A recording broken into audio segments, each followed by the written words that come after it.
would Dr. Martin Luther King Jr. want to be remembered today? He answered that question before his hometown flock at Ebenezer Baptist Church in Atlanta, less than 2 months before his assassination. The recording of this sermon, known as the Drum Major Instinct, would be played at his funeral. I'd like somebody to mention that day that Martin Luther King Jr. tried to give his life serving others. I'd like for somebody to say that day that Martin Luther King Jr. tried to love somebody.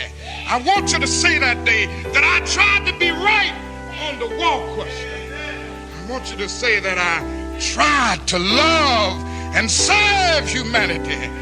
Yes, if you want to say that I was a drum major, say that I was a drum major for justice. Say that I was a drum major for peace.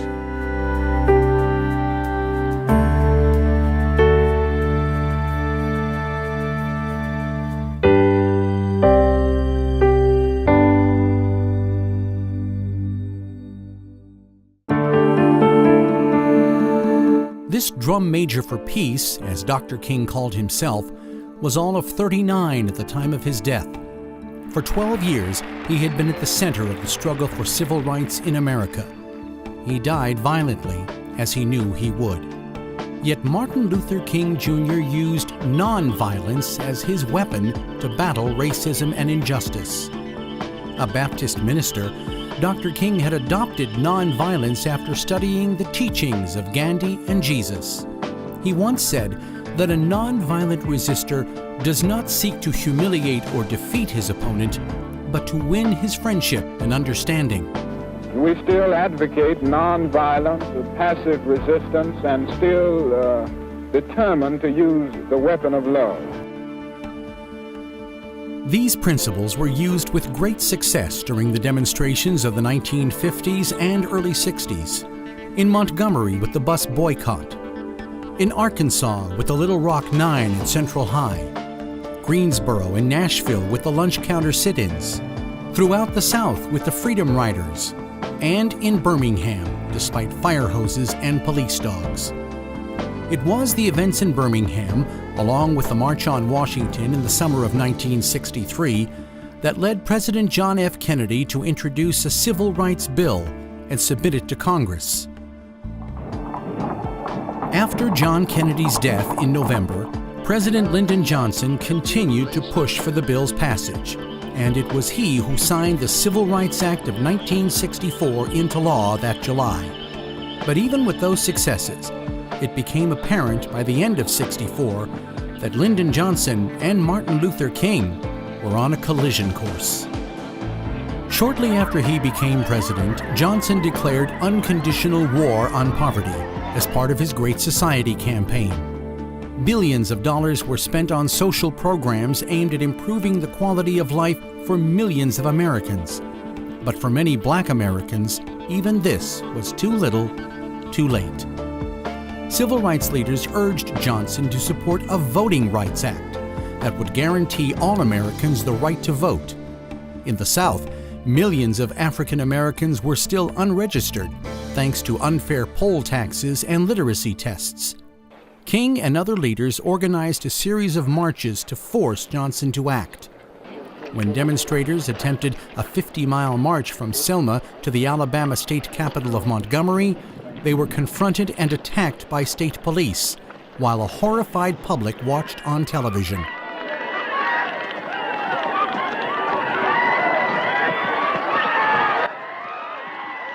The president was outraged, but refused to send troops to help the marchers. Now, they've been slow to do anything about it. They always find ways to get over to you that it can't be done. Still strange to us, though, how millions of dollars can be spent every day to hold troops in South Vietnam. Our country cannot protect the rights of Negroes in Selma, Marion, Alabama. Finally, the president sent in troops to protect the marchers, and more than 25,000 of them made the 5-day journey. That summer, Johnson signed the Voting Rights Act of 1965 into law. Yet with all the progress in both civil rights and the war on poverty, there was still a growing threat to the Johnson presidency, a problem that grew worse by the day: the war in Vietnam. In early 1965, nearly 75,000 American combat troops were in Vietnam in Southeast Asia. Lyndon Johnson had gambled his political future and the lives of tens of thousands of fighting men on the belief that a quick victory was possible. But the North Vietnamese, led by Ho Chi Minh, refused to quit. By the summer of '65, Americans began to question how the war was being run. At first, the number of anti-war protesters was small, and Johnson dismissed them. But then even Washington lawmakers began to have doubts. Many of them were now challenging the morality of the war. Senate hearings were held in Washington, and still the war escalated. By the summer of '66, hundreds of thousands of Americans were in Vietnam. Still, the generals kept asking for more. Thousands were dead. Lyndon Johnson's dream of a great society was in danger. Billions of dollars that could have been used in the war on poverty were instead being used to fight the war in Vietnam. The bombs in Vietnam exploded home. They destroyed the dream and possibility for a decent America. It is estimated that we spend $322,000 for each enemy we kill in Vietnam, while we spend in the so-called war on poverty in America only about $53 for each person classified as poor.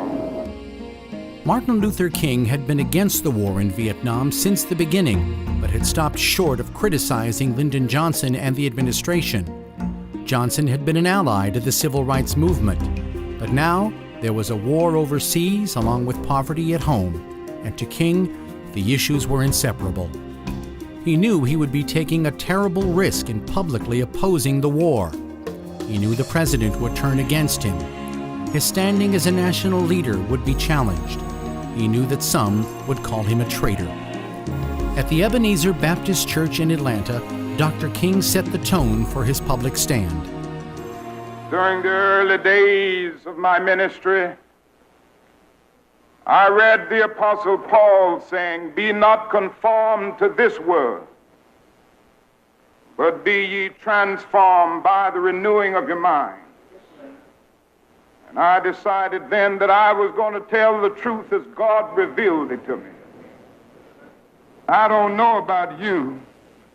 I ain't going to study war no more. April 4th, 1967, the Riverside Church in New York City. I come to this magnificent house of worship tonight because my conscience leaves me no other choice. A time comes when silence is betrayal. And that time has come for us in relation to Vietnam.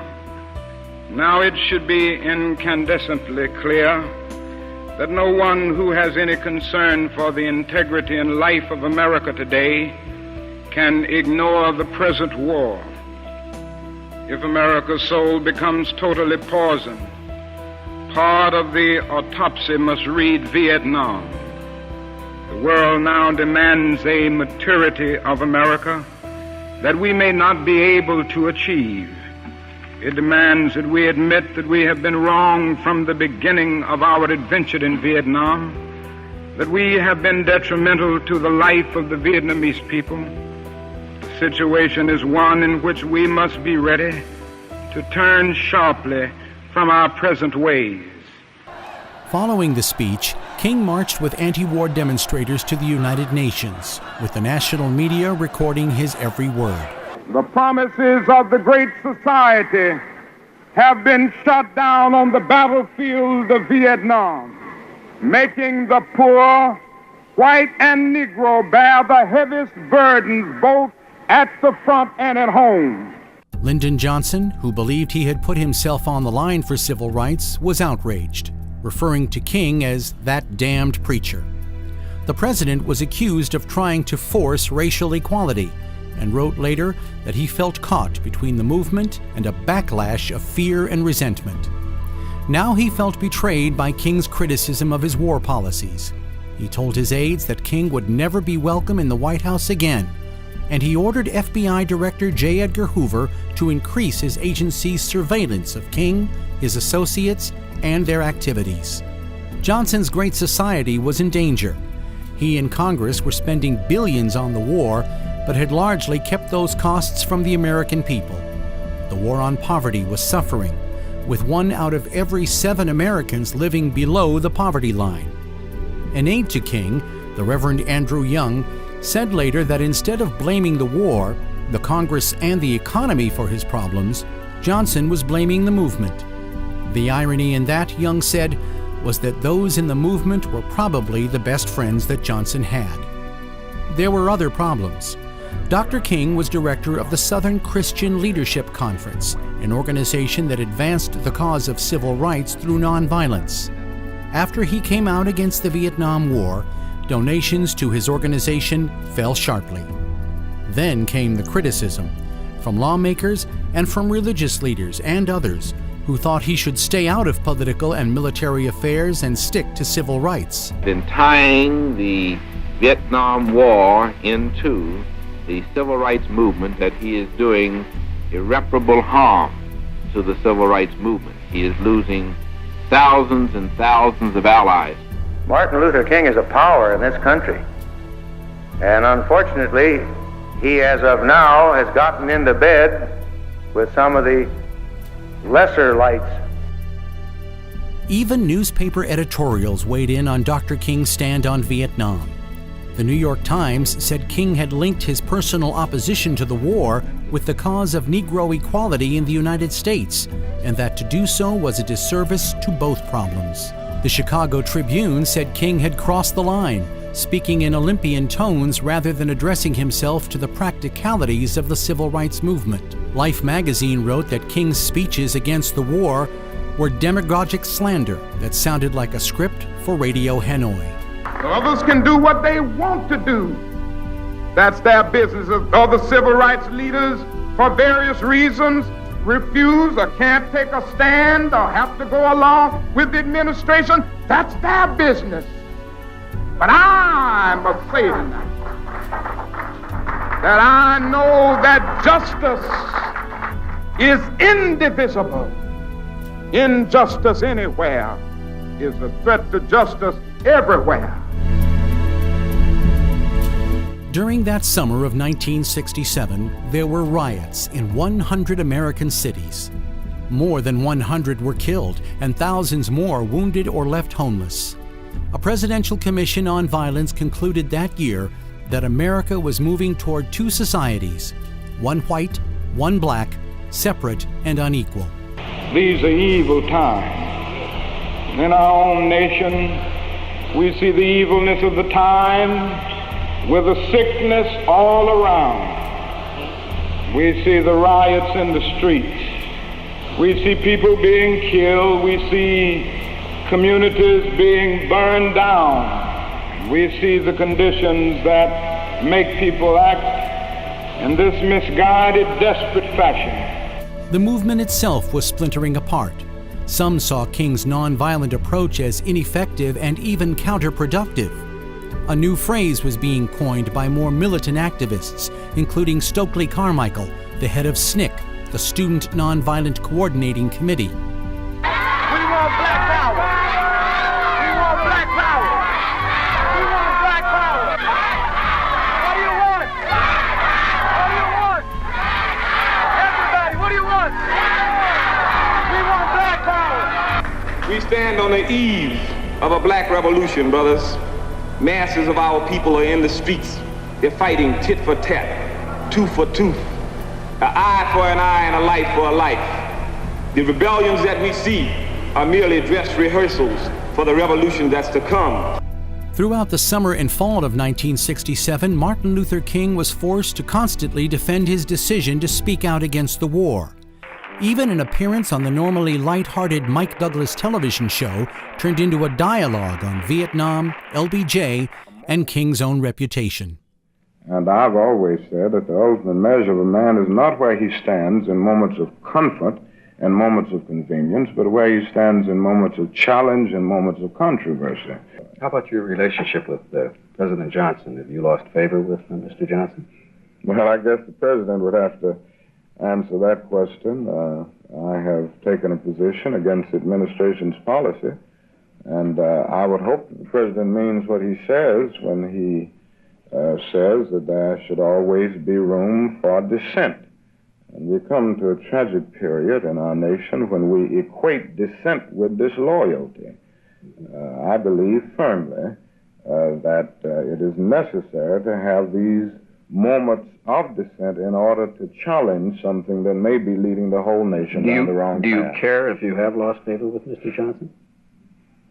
Well, that isn't, I guess, the most important thing to me. The important thing is that I not lose favor with truth and with what conscience tells me is right and what conscience tells me is just. I'm much more concerned about keeping favor with these principles than keeping favor with a person who may misunderstand the position I take. That fall, Lyndon Johnson ordered a halt to the bombing of North Vietnam, and then bristled when he received no response from the country's leader, Ho Chi Minh. Through it all, Johnson continued to insist that the war was going our way.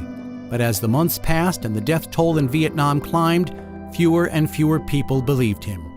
We seek not victory of conquest, but we do seek the triumph of justice. We seek that right, and we will, make no mistake about it, win. In October of 1967, more than 100,000 protesters gathered in the nation's capital to protest the war and demand an end to the fighting. Although Dr. King did not participate in the protest, he did voice his support for the demonstrators. The anti-war movement was gaining support. By the end of 1967, Lyndon Johnson's presidency was under siege. With no end to the war in sight, and with his own political and popular support shrinking, Johnson faced the increasing probability of losing his bid for re-election in 1968. Democratic Senator and anti-war candidate Eugene McCarthy was already in the race. And in March, Johnson's nemesis Robert Kennedy announced he was running as well. Johnson said later that with the Kennedy announcement, he saw the writing on the wall. On March 31st, 1968, he went on television to announce a halt to the bombing of North Vietnam, and then stunned the nation. I shall not seek, and I will not accept the nomination of my party for another term as your president.